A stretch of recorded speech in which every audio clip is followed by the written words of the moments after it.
ಈಗ ಮೇನ್ ಆಗಿ ಪ್ರಮುಖವಾಗಿ ಟೆರೆಸ್ ಗಾರ್ಡನ್ ಅಲ್ಲಿ ಬೀಜ ಮತ್ತು ಆ ಸಸಿಗಳ ಆಯ್ಕೆ ಏನಿದೆ ಅದನ್ನ ಕರೆಕ್ಟ್ ಆಗಿ ಮಾಡ್ಬೇಕಾಗತ್ತೆ ನಾವು. ಇಲ್ಲ ಅಂದ್ರೆ ಹೌದು. ಅಲ್ಲಿ ಫೇಲ್ ಆಗ್ಬಿಡ್ತೀವಿ.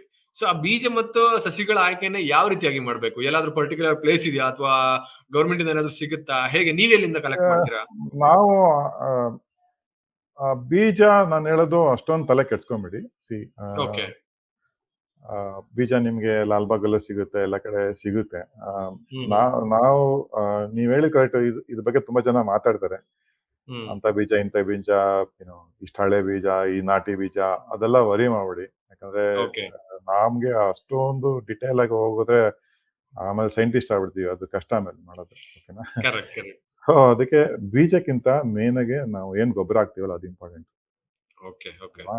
ಯಾಕಂದ್ರೆ ನಿಮ್ಗೆ ತರಕಾರಿಲಿ ಸಿಗೋದು ನೀವ್ ಏನ್ ಹಾಕ್ತೀರಾ ಅದು. ಹ್ಮ್ ಹ್ಮ್. ನೀವೇನಾದ್ರು ಕೆಮಿಕಲ್ ಹಾಕಿದ್ರೆ ಕೆಮಿಕಲ್ ಸಿಗುತ್ತೆ, ಪೆಸ್ಟಿಸೈಡ್ ಹೊಡೆದ್ರೆ ವಿಷ ಸಿಗುತ್ತೆ ನಿಮ್ಗೆ. So correct. ಇಲ್ಲಿ ನೀವು ಅಷ್ಟೊಂದು ತಲೆ ಕೆಡ್ಸ್ಕೊಂಬೇಡಿ. ದಯವಿಟ್ಟು ಗೊಬ್ಬರ ಮೇಲೆ ಫೋಕಸ್ ಮಾಡಿ. ತರಕಾರಿ ಚೆನ್ನಾಗಿ ಬಂದೇ ಬರುತ್ತೆ. ಓಕೆನಾ? ಓಕೆ. ಏನಂದ್ರೆ ಬೀಜ ನೀವು ಒಂದ್ ಬದಲು ಎರಡು ಹಾಕಿ. ಹ್ಮ್ ಏನಾದ್ರು ಹ್ಮ್ ಹ್ಮ್. ಬರ್ತದೋ ಬರಲ್ಲ ಡೌಟ್ ಇದೆ, ಬೀಜ ಟ್ರೈ ಮಾಡ್ತಾನೆ ಇರಬೇಕು. ಬಟ್ ಲಾಲ್ಬಾಗಲ್ಲಿ ಒಳ್ಳೆ ಬೀಜ ಸಿಗುತ್ತೆ. ನಮ್ಮ ಹತ್ರನೂ ಕರೆಕ್ಟ್. ಸಿಗುತ್ತೆ. ನಾವು ನಗರದ ಪೇಟೆಲ್ಲಿ ಹೋಗಿ ತಗೊಂಡ್ಬರ್ತೀವಿ. ಬಟ್ ನಾವು ಕೆಜಿ ಗಟ್ಟಲೆ ತಗೊಂಡ್ಬರ್ತೀವಿ. ಹಾಗಾಗಿ ಆ, ಅಲ್ಲೆಲ್ಲ ಒಳ್ಳೆ ಬೀಜ ಸಿಗುತ್ತೆ. ಸೊ ಹ್ಮ್ ಹ್ಮ್. ಇಲ್ಲಿ ಏನಂದ್ರೆ ಹೈಬ್ರಿಡ್ ಬೀಜ ಅನ್ನೋದ್ರು ಓಕೆ. ಬಟ್ ಇನ್ನೊಂದು ಜೆನೆಟಿಕಲಿ ಮಾಡಿಫೈಡ್ ಬೀಜ ಅಂತ ಹೇಳ್ತಾರೆ, ಜನ ಹೆದರ್ಸ್ತಾರೆ. ಜೆನೆಟಿಕ್ ಮಾಡಿಫೈಡ್ ಬೀಜ ಅಂದ್ರೆ ಅದು ತುಂಬಾ ಡೇಂಜರಸ್ ಅದು. ನಮ್ಮ ಹ್ಮ್ ಹ್ಮ್. ಇಂಡಿಯಾದಲ್ಲಿ ಗವರ್ಮೆಂಟ್ ಆಫ್ ಇಂಡಿಯಾ ಇದುವರೆಗೂ ಅಲೋ ಮಾಡಿಲ್ಲ. ತರಕಾರಿ ಓಕೆ. ತರಕಾರಿ ನಿಮ್ಗೆಲ್ಲ ನೋಡಿದ್ರೆ ಒಂದ್ಸಲಿ ಬದನೆಕಾಯಿ, ಬದನೆಕಾಯಿ ಅಂತ ತುಂಬಾ ಗಲಾಟೆಗಳು ನಡೀತಾ ಇತ್ತು. ಹ್ಮ್ ಯಾಕಂದ್ರೆ ಅದು ಹ್ಮ್. ಜೆನೆಟಿಕಲಿ ಮಾಡಿಫೈಡ್ ಬದನೆಕಾಯಿ ಅದು. ಅದೇ ಅದು ತುಂಬಾ ಡೇಂಜರಸ್ ಅದು. ಹಾಗಾಗಿ ಇಂಡಿಯಾದಲ್ಲಿ ಬಿಟ್ಟಿಲ್ಲ. ಬಟ್ ಜೆನೆಟಿಕಲಿ ಮಾಡಿಫೈಡ್ ಹತ್ತಿ ಬಿಟ್ಟಿದ್ದಾರೆ. ಬಿಟಿ ಹತ್ತಿ ಅಂತಾನೆ ಫೇಮಸ್ ಅದು. ಅದು ಹತ್ತಿ ಉಪಯೋಗಿಸೋದು ದೇಹದೊಳಗಡೆ ಹೋಗಲ್ಲ ಅಂತ ಹೇಳಿ ಕರೆಕ್ಟ್. ಗವರ್ಮೆಂಟ್ ಬಿಟ್ಬಿಟ್ಟಿದ್ದಾರೆ. ಸೊ ಬೀಜದ ಬಗ್ಗೆ ಅಷ್ಟೊಂದು ತಲೆ ಕೆಡಿಸ್ಕೊಂಡು ಅಂತ. ಹಾಗೆ ಈಗ ಇನ್ನೊಂದು ಏನಂತಂದ್ರೆ ಟೆರೆಸ್ ಮೇಲೆ ಮಾಡಕ್ ಎಲ್ಲರೂ ರೆಡಿ ಇದಾರೆ.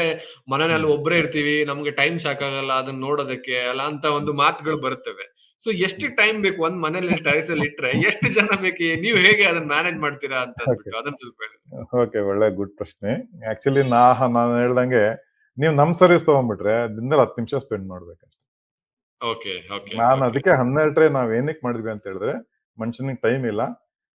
10 ನಿಮಿಷದೊಳಗಡೆ ಅವನು 12 ಟ್ರೇಗೆ ನೀರ್ ಹಾಕ್ಬೋದು ಅವನು.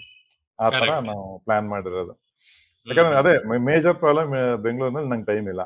ಹೌದೌದು. ದುಡ್ಡಿದೆ, ಏನು ಟೈಮ್ ಇಲ್ಲ ಅಂತಾರೆ. ಹೌದು. ಬಟ್ ನೀವೇ ಮಾಡ್ಕೊಳ್ತೀರಾ ಅಂತ ಹೇಳಿದ್ರೆ ಅಟ್ಲೀಸ್ಟ್ ದಿನದಲ್ಲಿ ಒಂದು ಅರ್ಧ ಗಂಟೆ, ಮುಕ್ಕಾಲು ಗಂಟೆ ಸ್ಪೆಂಡ್ ಮಾಡ್ಬೇಕು. ಮತ್ತೆ ಹ್ಮ್. ವಾರಕ್ಕೊಂದ್ಸಲಿ ಸಂಡೇ ಒಂದು 2 ಅವರ್ಸ್ ಸ್ಪೆಂಡ್ ಮಾಡ್ಬೇಕು. ನಿಮ್ ಗಾರ್ಡನ್ ಕರೆಕ್ಟ್. ಚೆನ್ನಾಗಿರ್ಬೇಕು ಅಂತ ಹೇಳಿದ್ರೆ. ಹ್ಮ್ ಹ್ಮ್ ಹ್ಮ್. ಆವರೇಜ್ ಅಂತ ಹೇಳಿದ್ರೆ ಅದೇ ದಿನ ಹಾಫ್ ಅನ್ ಅವರ್ ಅಂತೂ ಕಳೆ ತೆಗೆದಿರುತ್ತೆ, ಇಲ್ಲ ಏನೋ ಒಂದು ಬೀಜ ಹಾಕಟ್ಟಿರುತ್ತೆ, ಇಲ್ಲ ಏನೋ ಯಾವುದೋ ಒಂದು ಗಿಡನ ಚೆನ್ನಾಗಿಲ್ದಿರೋ ಗಿಡ ತೆಗಿಬೇಕು, ಹೊಸ ಗಿಡ ಹಾಕ್ಬೇಕಾಗತ್ತೆ, ಆ ಥರ ಎಲ್ಲ ಇರುತ್ತೆ. ಸೊ ಹಾಗಾಗಿ ಅಟ್ಲೀಸ್ಟ್ ನೀವೇ ಎಲ್ಲ ಮಾಡ್ಕೊಳ್ಳಿ. Half an hour and Sunday ಇಲ್ಲ ಸ್ಯಾಟರ್ಡೆ 2 ಅವರ್ಸ್ ಸ್ಪೆಂಡ್ ಮಾಡಲೇಬೇಕು. ಅದು ಓಕೆ. ಮಗು ತರ ಸರ್ ಇದು. ಹೌದು, ಇದು ಹೌದು. ಮಗು ತರ. ಇದನ್ನ ನಾವು ಸುಮ್ಮನೆ ಹಂಗೆ ಏನೋ ಒಂದು ಟಿವಿ ತರ ಇಡಕ್ಕಾಗೋದಿಲ್ಲ. ಇದನ್ನ ಆರೈಕೆ ಹ್ಮ್. ಮಾಡ್ಲೇಬೇಕು. ಹ್ಮ್. ಟೈಮ್ಗೆ ಆರೈಕೆ ಮಾಡ್ಲಿಲ್ಲ ಅಂದ್ರೆ ವರ್ಕ್ ಆಗಲ್ಲ. ಎಷ್ಟೊಂದ್ ಜನ ನೋಡಿದೀವಿ ನಾವು. ಎಲ್ಲ ಖುಷಿಲ್ ಸ್ಟಾರ್ಟಿಂಗ್ ಅಲ್ಲಿ ಮಾಡ್ತಾರೆ. ಆಮೇಲೆ ಒಂದ್ 15 ದಿವಸ ಗ್ಯಾಪ್ ಕೊಟ್ಬಿಡ್ತಾರೆ. 15 ದಿವಸ ಗ್ಯಾಪ್ ಕೊಟ್ಬಿಟ್ರೆ ನಿಮ್ ಗಾರ್ಡನ್ ನೋಡಂಗಿರೋದಿಲ್ಲ. ಕಳೆ ಎಲ್ಲ ಕರೆಕ್ಟ್. ಬೆಳೆದು ಗಿಡಗಳೆಲ್ಲ ಹ್ಮ್ ಒಂಥರ ಹ್ಮ್ ಹ್ಮ್. ಇದು. ಆಮೇಲೆ ನಿನ್ನೆ ಯಾವ್ದೋ ಮತ್ತೆ ನ್ಯೂ ಇಯರ್ ರೆಸಲ್ಯೂಷನ್ ಬರ್ಬೇಕು ಮತ್ತೆ ಸ್ಟಾರ್ಟ್ ಮಾಡೋದಕ್ಕೆ. So okay. ಹಂಗಾಗಿ ಟೈಮ್ ಕೊಡ್ಬೇಕು ಮಗು ತರ. ಓಕೆ. ಈಗ ಹಾಗೆ ಇನ್ನೊಂದು, ಈಗ ನಾವು ಗಿಡಗಳನ್ನ ಮನೆಯಲ್ಲಿ ಈ ತರ ಒಂದು ಟ್ರ್ಯಾಕ್ ಸಿಸ್ಟಮ್ ಅಲ್ಲಿ ಬೆಳೆಸಿದ್ರೆ, ಅದಕ್ಕೆ ನೀರ್ ಹಾಕೋದು ಒಂದು ಕಲೆ. ಅದು ಎಷ್ಟು ನೀರ್ ಹೌದು ಹಾಕ್ಬೇಕು ಅಂತ ಗೊತ್ತಿರ್ಬೇಕು. ಕೆಲವರಿಗೆ ಸಾಮಾನ್ಯವಾಗಿ ಹೌದು ಏನಾಗುತ್ತೆ, ಸೊ ಹೌದು ಬಯಲು ಪ್ರದೇಶಗಳಲ್ಲಿ ನೀರ್ ಹಾಕ್ದಂಗೆ ಅದಕ್ಕೂ ಹಾಕಿದ್ರೆ ಅದು ವರ್ಕೌಟ್ ಆಗಲ್ಲ. ಸೊ ಅದನ್ನ ಯಾವ ಹೌದು. ರೀತಿಯಾಗಿ ಕಲಿಬೇಕು ಅವರು? ಇಲ್ಲ ಅದೇನ್ ದೊಡ್ಡ ವಿಚಾರ ಅಲ್ಲ. ಹ್ಮ್ ಹ್ಮ್ ಪ್ರಾಕ್ಟೀಸ್ ಮಾಡ್ತಾ ಬರುತ್ತೆ. ಬಟ್ ನಾವ್ ಹೇಳೋದು ಈ ಒಂದು 2 ಅಡಿ 3 ಅಡಿ ಟ್ರೇಗೆ ನೀವು ಹಾ, ಯಾವತ್ತೂ ರೋಸ್ ಕ್ಯಾನ್ ಅಂತ ಯೂಸ್ ಮಾಡ್ಬೇಕು. ಅಂದ್ರೆ ನೀವು ಪೈಪಲ್ಲಿ ಹಾಕ್ಬೇಡಿ. ರೋಸ್ ಹೌದು. ಕ್ಯಾನ್ ಅಂತ ಹೇಳಿದ್ರೆ ಒಂಥರ ಏನು ಶವರ್ ತರ ಬರುತ್ತೆ. ಓಕೆನಾ? ಕರೆಕ್ಟ್.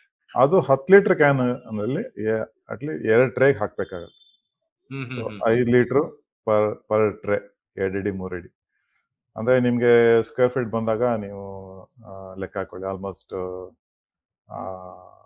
ಒಂದು ಅರ್ಧ ಲೀಟರ್ ಬರುತ್ತೆ. ಹ್ಮ್ ಹ್ಮ್ ಅರ್ಧಕ್ಕಿಂತ ಹ್ಮ್. ಸ್ವಲ್ಪ ಜಾಸ್ತಿ. ಮುಕ್ಕಾಲ್ ಲೀಟರ್ ಪರ್ ಸ್ಕ್ವೇರ್ ಫೀಟ್ ಅನ್ಕೊಳ್ಳಿ. ಓಕೆ. ಸೊ 5 ರಿಂದ 10 ಲೀಟರ್, 5 ಲೀಟರ್ ಒಂದು ಟ್ರೇಗೆ. ಹ್ಮ್ ಹ್ಮ್ ಹ್ಮ್ ಹ್ಮ್ ಹ್ಮ್. So okay. ಅದನ್ನ ನೀವು ಸ್ಪ್ರೇ ಮಾಡಿ ಹಾಕ್ಬೇಕು. ಐ ಮೀನ್ ಏನ್ ಹೇಳ್ತಾರೆ, ಶವರ್ ತರದಲ್ಲಿ ಕ್ಯಾನ್ ಅಲ್ಲಿ ಹಾಕ್ಬೇಕಾಗುತ್ತೆ. ಈಗ ಯಾರಾದ್ರೂ ನೀವು ಒಂದು ಸರ್ವಿಸ್ ಕೊಟ್ಟವರಲ್ಲಿ ಯಾರಾದ್ರೂ ಮಾರಾಟ ಮಾಡುವವರು ಇದಾರಾ? ಈಗ ಒಂದು ತರಕಾರಿ ಬೆಳೆಗಳನ್ನ ಬೆಳೆದು ಮಾರಾಟ ಮಾಡುವಂತಹ ಹಂತಕ್ಕೆ ಬಂದಿದಾರಾ ಹೇಗೆ? ಒಳ್ಳೆ ಕ್ವಶನ್ ಕೇಳಿದ್ರಿ. ಹ್ಮ್. ಇದು ಮಾರಾಟ ಮಾಡಕ್ಕಾಗಲ್ಲ. ಓಕೆನಾ? ಓಕೆ. ಯಾಕಂದ್ರೆ ಗಿರಾಕಿಗಳಿಗೆ ನಮ್ಮ ಸರ್ವಿಸ್ ತಗೊಂಡ್ರೆ ಆವರೇಜ್ ಆಗಿ 1 ಕೆಜಿಗೆ 100 - 150 ತನಕ ಬರುತ್ತೆ. 1 ಕೆಜಿ ತರಕಾರಿಗೆ. ಆಯ್ತಾ? ಹೌದು. ಹೌದು. ಸೊ ₹200 ಆಗ್ಬೋದು, ಹೇಳಕ್ಕಾಗಲ್ಲ. ಸೊ ಹ್ಮ್ ಹ್ಮ್ ಹ್ಮ್. ಇದು ಅನಿಲ್ ಅವರೇ, ಇದು ಬಂದ್ಬಿಟ್ಟು ಲೈಫ್ ಸ್ಟೈಲ್ ಪ್ರಾಡಕ್ಟ್. ಕರೆಕ್ಟ್. ಅಂದ್ರೆ ನಿಮ್ಮ ಒಂದು ಹವ್ಯಾಸ ಇದು. ಹವ್ಯಾಸಕ್ಕೆ ಯಾರು ಬೆಲೆ ಕಟ್ಟಕ್ಕಾಗತ್ತೆ ಅಲ್ವಾ? ಖಂಡಿತ, ನಿಮ್ ಖಂಡಿತ. ಖುಷಿಯಾಗಿ ಹೌದು. ನೀವು ಮಾಡ್ತಾ ಇದ್ದೀರಾ. ಸೊ ಹಾಗಾಗಿ ಇದನ್ನ ನೀವು ಮಾಡಿದ್ಮೇಲೆ ಬೆಳೆಸಿ ಮಾರ್ತೀವಿ ಅಂತ ಹೇಳಿದ್ರೆ ಅದು ತುಂಬಾ ಕಷ್ಟ. ಅಂದ್ರೆ ಆ, ಮನೇಲೇ ಇದ್ದವ್ರಿಗೆ, ಯಾರು ಪುರ್ಸೊತ್ತಿದ್ದವ್ರು ಬೇಕಾದ್ರೆ ಮಾಡ್ಬೋದು, ಇಲ್ಲ ಅಂತಲ್ಲ. ಹ್ಮ್ ಬಟ್ ಹ್ಮ್. ಯಾರು ಕೂಡ, ಯಾಕಂದ್ರೆ ನಾವು ಬೆಳೆಯೋದೇ 15 ದಿನಕ್ಕಾಗಷ್ಟು ತರಕಾರಿ. ಬಟ್ ನಾವು ನೋಡಿದೀವಿ, ಕೆಲವರು ಮನೇಲಿ ಜಾಸ್ತಿ ಬರುತ್ತೆ ಕೆಲವು ಟೈಮು. ಕೆಲವು ಟೈಮ್ ಸೊಪ್ಪು ಹಾಕ್ಬೇಕಾದ್ರೆ ಅವ್ರು ತಿನ್ನಕ್ಕಾಗಲ್ಲ, ಅಷ್ಟೊಂದು ಬಂದ್ಬಿಡುತ್ತೆ. ತೊಂಡೆಕಾಯಿ ಹಂಗೆ ಸುರಿತಾ ಇರುತ್ತೆ. ಅವಾಗ ಅಕ್ಕಪಕ್ಕ ಮನೆಗೆಲ್ಲ ಕೊಡ್ತಾರೆ. ಅದೊಂದು ಅಡ್ವಾಂಟೇಜ್ ಇದರಲ್ಲಿ. ಯಾವತ್ತು ಹೌದು. ನಾವು ಶೇರ್ ಮಾಡಿದಾಗ ಜನಗಳಿಗೆ ಖುಷಿ ಆಗುತ್ತೆ. In fact correct. ನೀವು ತರಕಾರಿ ಬೆಳೆದಿರೋದನ್ನ ಶೇರ್ ಮಾಡಿ, ಅವ್ನು ನಿಮ್ಮ ಮೇಲೆ ತುಂಬಾನೇ ವಿಶ್ವಾಸ ಬರುತ್ತೆ. ಯಾಕಂದ್ರೆ ತುಂಬಾ ಅಪರೂಪದ ಐಟಮ್ ಅಲ್ಲ ಇದು, ಆರ್ಗ್ಯಾನಿಕ್ ಕರೆಕ್ಟ್. ಹೌದು. ಮಾಡಿದ್ಮೇಲೆ ಹೌದು. ಹೌದು. ಬೆಳೆದಿರೋದು. ಹ್ಮ್. ಸೊ ನಿಮ್ಮ ಪ್ರಶ್ನೆಗೆ ನಾನು ಹೇಳೋದು, ಇದನ್ನ ದಯವಿಟ್ಟು ಮಾರಕ್ ಹೋಗ್ಬಿಡಿ, ಒಬ್ರಿಗೆ ಹಂಗೆ ಫ್ರೀಯಾಗಿ ಕೊಟ್ಬಿಡಿ. ಆಗ ಕರೆಕ್ಟ್. ನಿಮ್ಮ ಮೇಲೆ ತುಂಬಾನೇ ವಿಶ್ವಾಸ ಬರುತ್ತೆ. ವಿಶ್ವಾಸ ಗಳಿಸೋದು ಈಗಿನ ಕಾಲದಲ್ಲಿ ಕಷ್ಟ. ಸೊ ಹೌದು. ಹೌದು. ಇದೊಂದು ರೀತಿ, ನೀವು ಒಂದು ಮಾರ್ಗ ನಿಮ್ಮ ಹ್ಮ್. ಅಕ್ಕಪಕ್ಕದವರಿಗೆ ವಿಶ್ವಾಸ ಗಳಿಸೋದಕ್ಕೆ.